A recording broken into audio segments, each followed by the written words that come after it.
Question from Theo. Would you recommend a certain kind of psychotherapy for removing emotional blocks that prevent us from being able to love properly? No, I can't, because I'm not a doctor, number one. And number two, what worked for me might not work for other people. Psychology, yeah. Psychology, you know, is very personal and individual.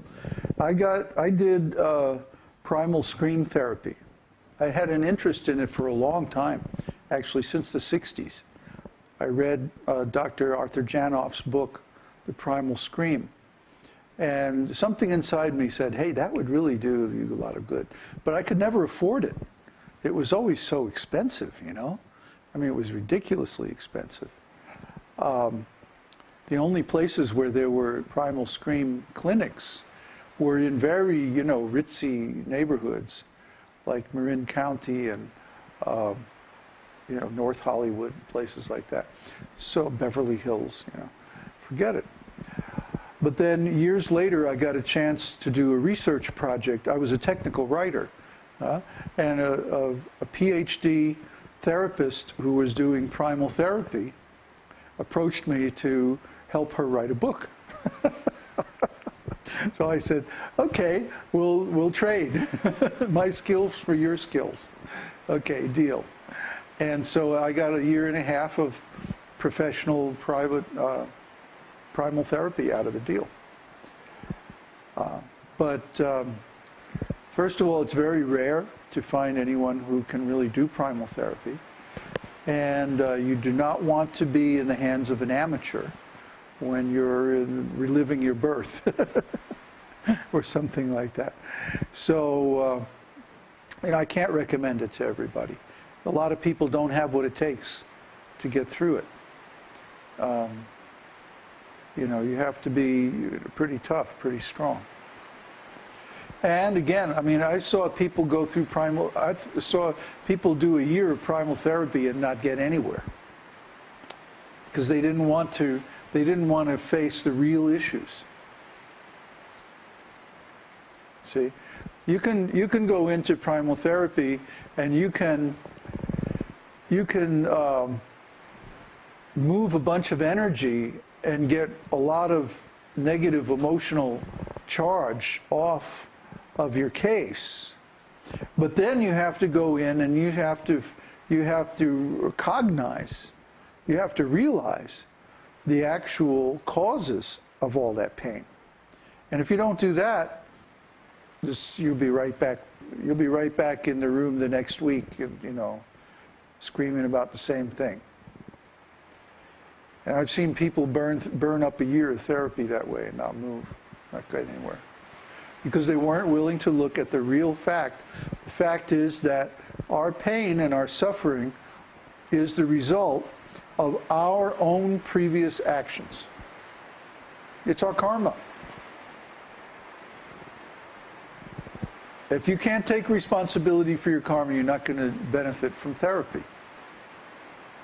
And I mean in a very literal way. You see how you attract situations that cause you suffering. You know? And that's what I did.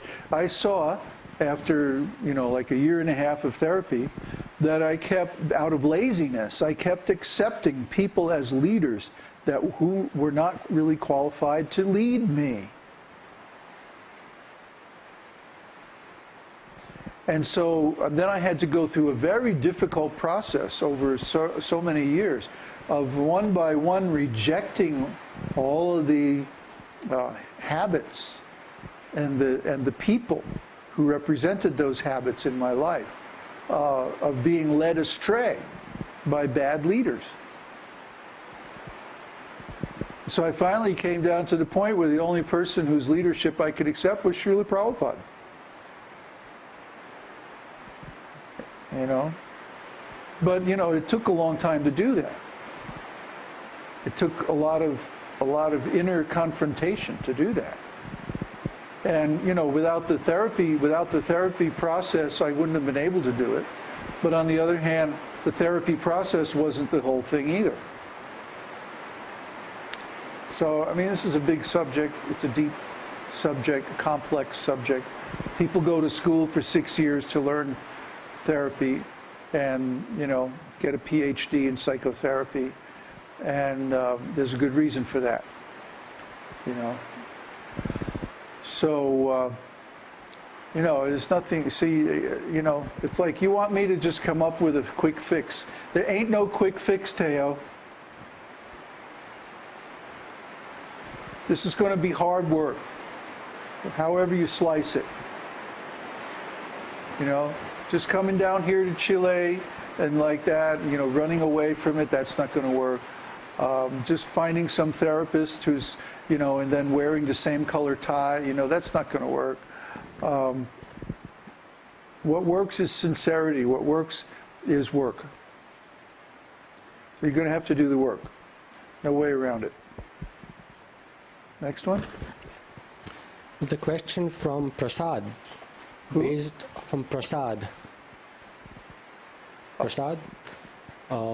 on Bhagavad-gītā chapter 17 verse 6, the verse is, those who undergo severe austerities and penances not recommended in the scriptures, performing them out of pride, egotism, lust and attachment, they torture their bodily organs as well as the super soul dwelling within. So his question is, how does the super soul suffer when a person tortures their body, because the super soul is spiritual, whereas the body is material? Who is Prasad? Who is this person? A guest? Is somebody that found us on Ustream, or? Yeah, it's the first time he's asked a question, so I don't like to just answer a question. I want to know who's answering the question, or who's asking the question, and answer the person.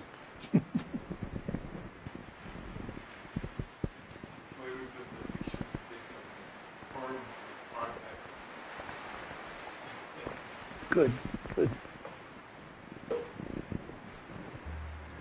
He says, yes, I am a devotee in San Jose, California. Oh, okay. So, how do you torture the super soul? Well, how do you torture the super soul when you break the regulative principles, for example? You see?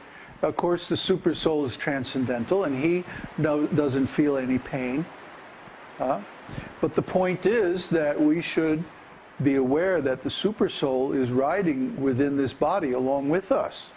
If we don't have Paramatma realization and can't perceive the super soul directly, then at least we should know from Shastra that he's there, and that he's operating the body, and that he is our life force, and that he's our intelligence, and he's giving us memory, intelligence, forgetfulness, life. He's digesting our food, he's beating our heart, he's doing all these tasks just to help us, even though we don't serve him in this material world. And what do people do? They break the regulative principles. And because of this, they get karma. Well, similarly, people perform austerities. Well, look at Hiranyakashipu. Hiranyakashipu stood on the tips of his toes with his hands up in the air for I don't know how many thousands of years of the demigods. He stood there until ants came and built an anthill around his body, and there was only bones left. And still he was standing there. And you can imagine what kind of hard-headed guy he was, huh? Woo-wee, stubborn. So, when Lord Brahma came to give him his benediction, he had to touch him with this water pot.